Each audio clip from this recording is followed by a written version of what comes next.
Ah, au reconnaître faute, tu vois, Mais bien sûr que je reconnais la faute. Ah, voilà. Vieux Kobe. Oui. Nalobi Boy, vieux, s'il vous plaît. Moi, je trouve mal un grand journaliste dans Ndengo Zaleli. Opesa nouvelle. Olobi Sibiso source na yo, Rodin via Olivier Kamita tu via Rodin. Quelle est votre source? Quelle est votre source? Olivier Kamita tu par Rodin. Mais oyebisa biso ba kombo ya bato oyo balie mbongo te vieux Kwebe na Liège tozalaka na yo. Il faut yebata ke non Papicho ou bien Bezo ou bien Malila mutu azwaki mbongo na. Bi omoni bango siko ba kombata nga na uti réunion. Yango na nina prévenir yo ko komona bango na ndako na yo kuna nga na zo boma moto trop. Bango balobi ki faut yo pesa bango siko yo ba kombo. Mais vieux yo zo yebisa nga koza na ba kombo te. Mais mbuta na ngai toujours tourner ndenge nini vraiment na ba radio sans effet kuna na yoka ke lobi ke non mbongo ekoti $60,000 ekoti batu nyonso etamboli monde entier likambo na $60,000. Mais Olenga, je vais te poser une question, ok? Oui. Je vais te poser une question bien simple. J'ai dit ceci. Mbongo ekoti na Liège, 1. J'ai dit ceci. Nayebi montant $60,000. 2. J'ai commis la faute professionnelle grave de citer les noms de mes sources. Bon. Maintenant, tu me dis de donner le nom des personnes à qui l'argent a été remis. Je te dis ceci. Je ne connais pas les noms de ces gens-là. Je ne l'ai jamais donné, je ne l'ai jamais connu. Par contre, je suis le. Moi, samedi, au plan de table, temps de l'Onga qui émission, on a vu le vendre. Le jeudi, on a Zalaki, mais samedi, émission, c'est Salamaki, na radio sans effet. Combo et Bimaki Wana. Mais moi, on ne m'a jamais donné un nom. Mais vieux Kwebe. Comment veux-tu que Moutaga na Kinshasa, ou bien à Paris, aille Bakombo, Yamuto, Yoazalia, ou Nadiège, ou Bapesa Kimbongo. Il faut avoir un tout petit peu de cerveau de Bonangaï. Mais vieux Kwebe, oyebi ke wana pena, na banako yoka yo, nazo yoka yo. Mais vieux Kwebe, pardon, vieux Kwebe, omoni nini, na ebite mais, ekomi na mawa. Vieux Kwebe, Okosi, les Ghana. Vieux Kwebe, Okosi, les Ghana. Pourquoi? Tangu yo zoloba ke mbongo ekwei na Liège. Liège oyo na ndenge ya bitumba ya résistance, qui est ciblé indirectement.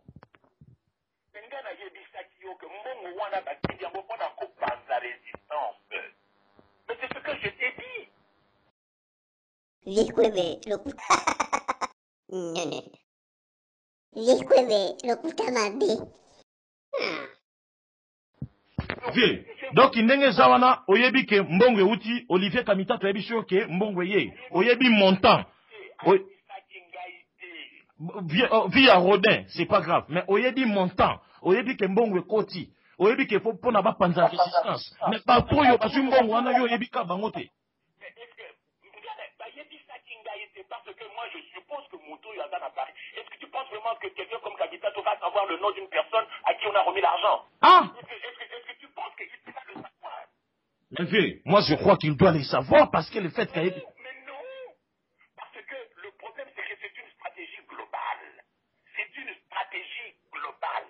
Et Salami est à Londres, tu le sais bien. Et Salami est à Paris. Et Salamaki à Paris. Moi je ne le sais pas parce que dans la preuve que Salami à Londres et Salami à Paris. Ngana yoki kaka na maluba na yo à partir ya vidéo oyo bandeko babanda ko menacer yo oyo fumutoto. Yoka, aina lokuta msusu. Landai malamu wako wangana.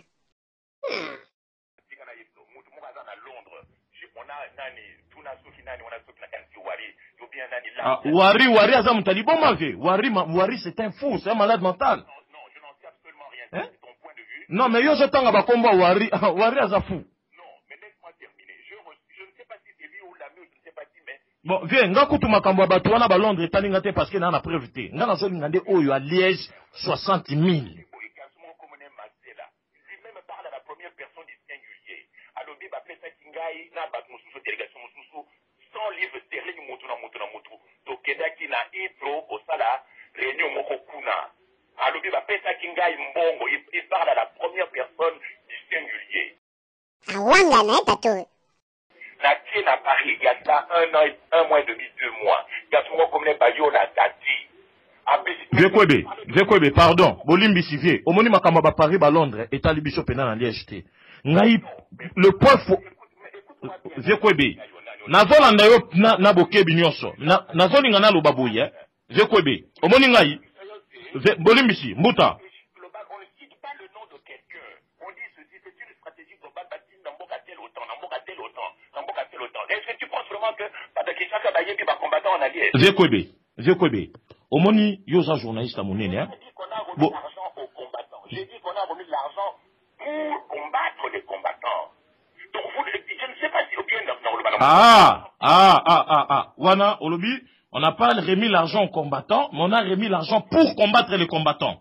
Mais ça fait 1000 ans que je vous répète la même chose. Non, na radio, wana boso kota vie. Na yoka ki phrase wana te, na uto yoka homba la boso sikoyo. Je n'ai jamais dit qu'on a remis l'argent aux combattants. Je dis ceci, on a remis l'argent pour combattre les pour. Mais c'est la même chose, je dis pour combattre les combattants. C'est pour cela que j'étais mis au courant. J'ai dit que je n'ai jamais dit qu'on a donné l'argent aux combattants. Je ne l'ai jamais dit. Vekwebe. Vieux, eza lisolo to yebi lingala te. Le problème eza ozobimisa 1000 versions na chaque interview, na chaque communication. C'est ça le problème. Attends, boy, bah c'est belé.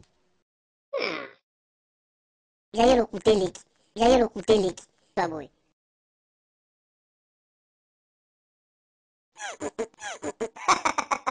Non.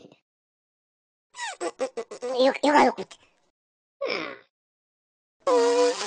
Pas boy. Je vous dis jure, vieux, omoni vieux, ngai na prosaka yo parce que na yebi koza résistant na mboko na liège. Tango na senga kayo mémoire li bosso, na senga yo pe kaka une fois dans ma vie. Vieux, parce que lelo na yoka ki na ba radio balobi ote, papi tu komisaka ba lettre pa ya vieux kwebe, nga na kanisa ki kutu, fala koza la fière ndenge to biso ba combattant to ya kato biso vieux, salela biso boy. Parce que vieux mboui, il y a eu des pèses, à salela ka biso ngo, ba vieux oyo jipo kitakula. Asali la kabiso ba mémorandum. Et depuis que le mouvement OESA, depuis ce qui 2010, tout ce kaka service wana une seule fois, pas deux. Alors, qu'est-ce qui se passe le lovier? Na analysé l'information ningo ebisaka ngai. Nga na zaka na vi na nga oyebi yango très bien. Nyonso ebisaka nga na zwaka nyonso te. Pona na ebisa que même na radio, na lobi oyebisa nga déjà Tshisekedi da zwaka soki 4 millions soki nini. Oui, 10 millions, bref. Viekwebe, Okoshi, les Ghana. Non. Viekwebe, Okoshi, les Ghana. Viekwebe, le coup. Non. Viekwebe, le coup à ma vie. Tu quand on a le bas comme ça, na comme na point o na zone ngana expliquer yo. Tu as une oreille mystère. Tu as déjà la vidéo. Enfin. Mais Viekwebe. Je te dis ceci, donc Jean-Paul Ganila me téléphone à 23h30, 45. J'ai d'ailleurs l'heure ici. Du coup de téléphone, j'ai gardé tout dans la GSM Langaï. Je n'ai jamais entendu parler de ce garçon-là. Il me dit, écoute vieux, il y a un Congolais qui reste à San Diego, qui vient du Zimbabwe, en route vers San Diego, et qui a fait escale à Banani, à Londres. Il veut absolument que yo salia interview. La vie pour d'aller, à mon avis, interview dans Salaka, dans Mobutu, le 24 avril 1990. Alors, Bangaï, pour que il faut que je journaliste, on a Salanga interview. Non. Yo va le coûter. Pas boy. Je dis, mais je vais lui faire une interview sur quoi? Alors, sur la 3e voie. Je dis, mais je ne connais pas cette histoire de 3e voie. J'en ai entendu parler comme ça vaguement, mais moi, je ne peux pas faire une interview sans que ma personne ait une documentation. Alors, je vais côté de la dépliant. Il m'a envoyé des dépliants. À Tidilinga Yango, na email. Voilà, lobby à 10h15, tout coup dans la gare du midi, je te remets le billet d'avion et je te remets ton cachet. Okoshi, les Ghana. J'arrive à la gare du midi, il me remet 200 € et un billet. Nazu avion. Alors, bien, chambre, dans l'hôtel, va rester à mon Croydon, comme on a nani Phoenix Hill, comme on a Phoenix Hill. J'arrive à Phoenix Hill, à Croydon, dans tout la réception, m'a dit, non, mais je suis ici, ton nom ne figure pas. Je dis, mais comment mon nom ne figure pas? Comme je n'avais même plus d'unité dans la GSM, n'a pas dit dans la réception au Télango. Au bout de 15 minutes, je vois quelqu'un qui rentre. Un Congolais, un nous, à la lobby, yo, vieux, oui. Oh, y'a qu'à lobby, là, c'est de what? Oh, donc,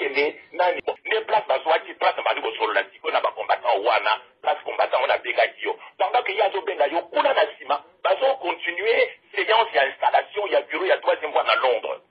Voilà l'histoire que je te raconte, elle est tout à fait cohérente et c'est la vérité à 1000%.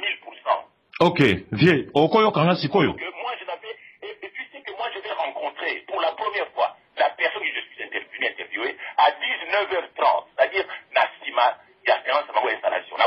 Pour la première fois de ma vie. L'interview a été réalisée le lendemain dimanche à 2h du matin. Le même dimanche, il y a eu au à Liège. Point barre. Ozomona. Nayoki ove. Nayoki. Okoyo kanga demi. Okoyo kanga yi.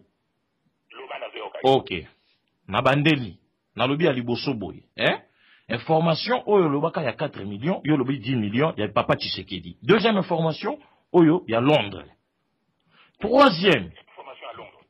Oyo na joué biso ya vidéo wana. Olobi, oyo to expliquer que yo kedeki no maka mususu, tout ça bako o expliquer na comprendre. Mais oyo to mona ki na vidéo ezake ndekwa tunio. Oyo makambo fumutoto yo lobi te na fumutoto te na ekuta na moto. Mais na vidéo na kongomi kilinga na mona kyo na salle. C'est Moi j'étais assis au fond. yango na lobi vie, na boite ozala au début ou au fond ou au milieu, mais je vous ai vu dans la salle. La personne que je suis venu rencontrer, c'était assis à côté de moi. Vie kwebe, na lobi boy, na comprendre. Tu vas voir que ma petite Alice, Na mona ki valise, na comprendre. Na mona ki en conclusion, de Konanga, yo tanga ba romance de Konanga. vie kwebe. Ça signifie quoi? Na Ça valise nanga na kata ça signifie quoi? vie kwebe. Troisième élément, vie kwebe yokanga kasina yoka ki yo vie. Troisième élément, vie kwebe. Oyebi singo lobi ke non, au monde pasteur moka na Bruxelles. Est-ce que makamba valise est important na makamunga na soninga na ebiso sikoyo?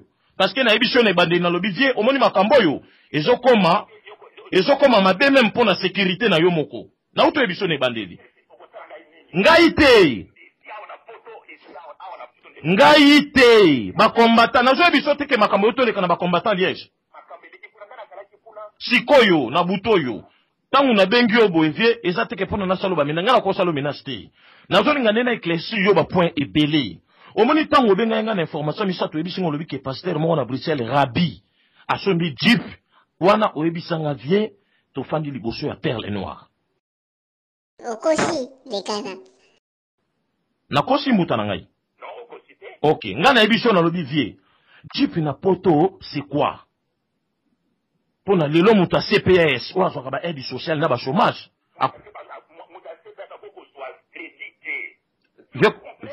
Vie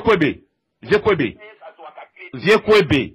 C'est une façon de dire que, ote, omoni, mais vie kwebe, omoni, vie kwebe. Oh là là.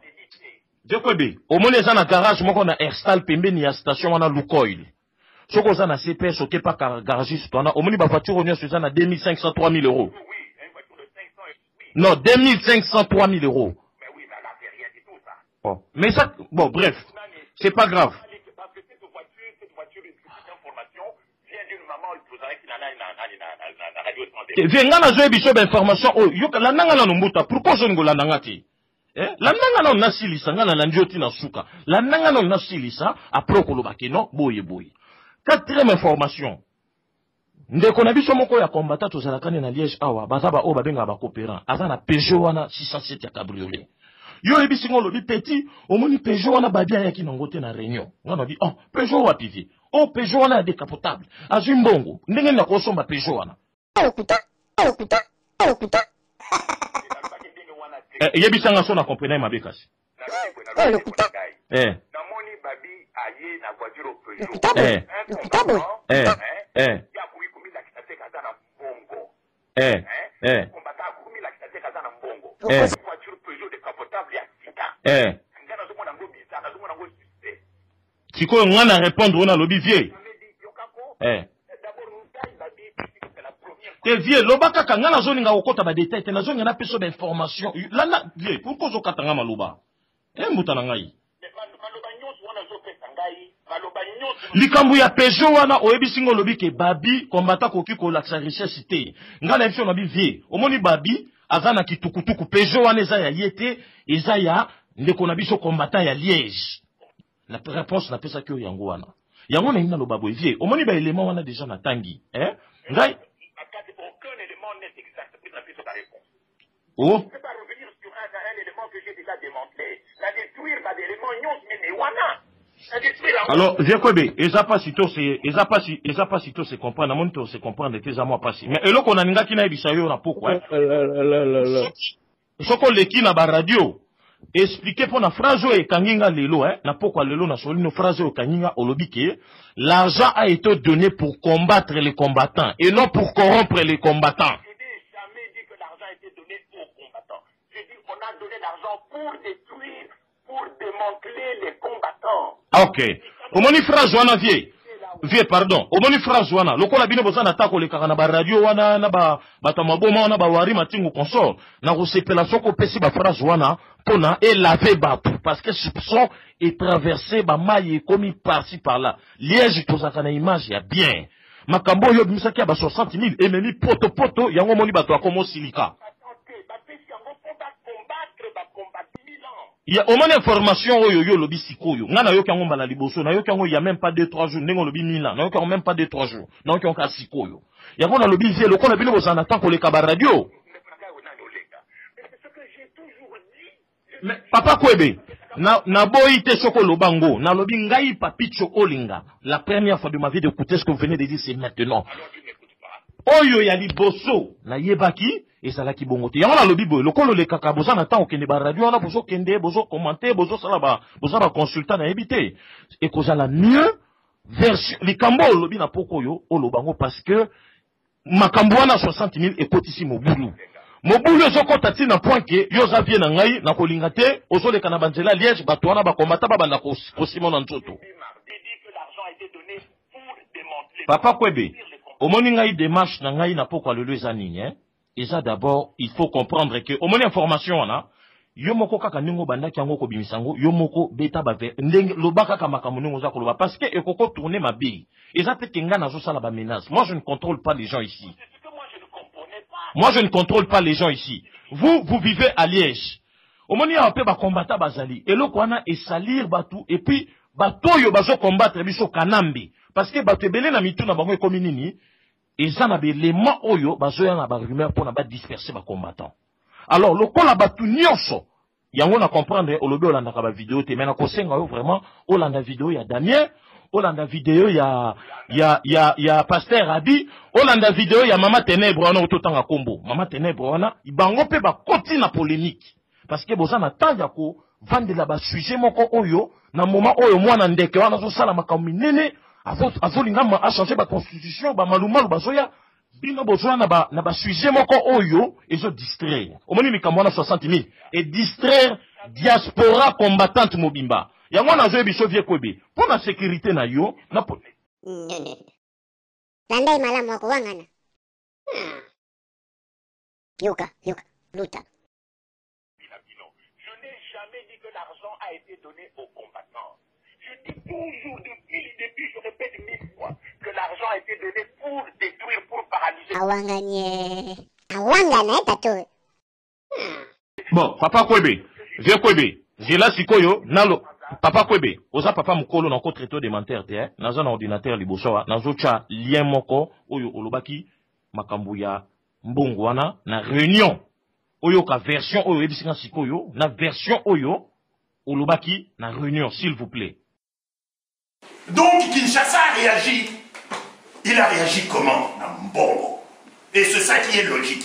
Ce n'est pas quelque chose que je peux inventer. Notamment Mayele, tu vas te dire comment. Kabila Fani qu'on a depuis des années, sauf signer tout ça dans la manifestation. Il a réagi comment? Il a réagi à l'objet pour l'objectif à briser résistance. Voilà. Objectif na yango wana akobliza akoti na mindukite on a pas bon nini akobliser résistance na nini na Mbongo qui est l'un des gérants ya Mbongo na Kinshasa, c'est Bouchard. C'est Bouchard na zui komo wana epa ya Dadi Bayola afin na Paris na kati boyebié. Il m'a montré des preuves. Mutu ya combat na ye moko comme Mwamba. Je suis parti animer une conférence là-bas. Et Dadi me dit, Mwanda, à Kinshasa, à Zongi, à Lobi, il est chargé par Bochard, pour Kawala Mbongo, na Paris. Parce que c'est ville par ville.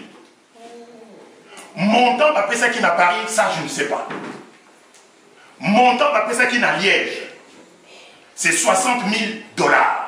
Qui me donne cette information? C'est Olivier Kamitatou qui n'est pas n'importe qui. Olivier Kamitatou, ancien ministre du Plan. Par son bras droit qui s'appelle Rodin, qui est à Paris. Et c'est Rodin qui me téléphone en personne. Il me dit, en Kikongo dit, moi, c'est oncle. Ngwash, talovunu, nuta.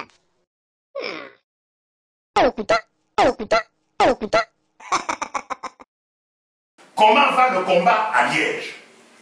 Je lui dis, depuis un certain temps, j'ai l'impression que le combat est en train de s'effilocher. Il dit, mais c'est pas étonnant, les autres comme ils s'en été. Donc, il fallait de l'Ibosso à Liège, pas casser les histoires à Liège. Voilà pourquoi, cibler Liège, Tindi Mbongo à Liège. 60 000 $. Ça, c'est un. Et ça, c'est au mois d'avril, non, au mois de mars. Il me dit ceci, il me dit, mon cher Kwele, tu vas voir qu'on va essayer d'organiser, on va faire une grande organisation réunissant la résistance, le combat. Rodin me dit ça, il dit, vous allez voir que, on va faire une grande organisation réunissant tous les combattants pour pouvoir mieux écraser. Et quand j'ai entendu qu'il y avait une réunion à Bruxelles, où l'on faisait, je me suis dit, est-ce que, je me suis posé la question, c'est bizarre, ça va dans le même scénario, mais je n'ai absolument aucune preuve. Attends, boy, c'est belé. J'allais le coûter l'équipe. Pas boy.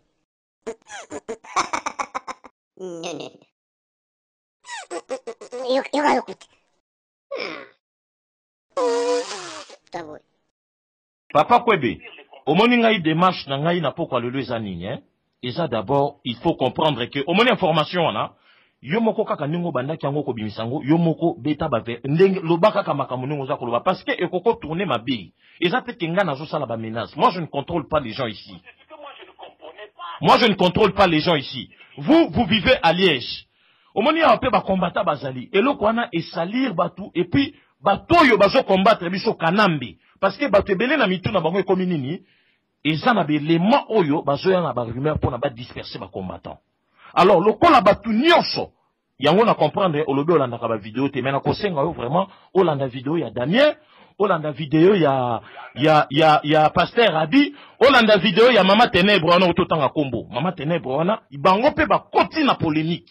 Parce que boza na tanja ko, vandela ba sujet moko oyo, na moment oyo mwana ndeke wana zo sala makambi nene, azolinga a changer ba constitution, ba malumalu bazoya, bino besoin na ba sujet moko oyo ezo distraire au moins mikambo na 60 000 et distraire diaspora combattante mobimba yango na zo biso vie Kwebe pour la sécurité na yo na je n'ai jamais dit que l'argent a été donné aux combattants.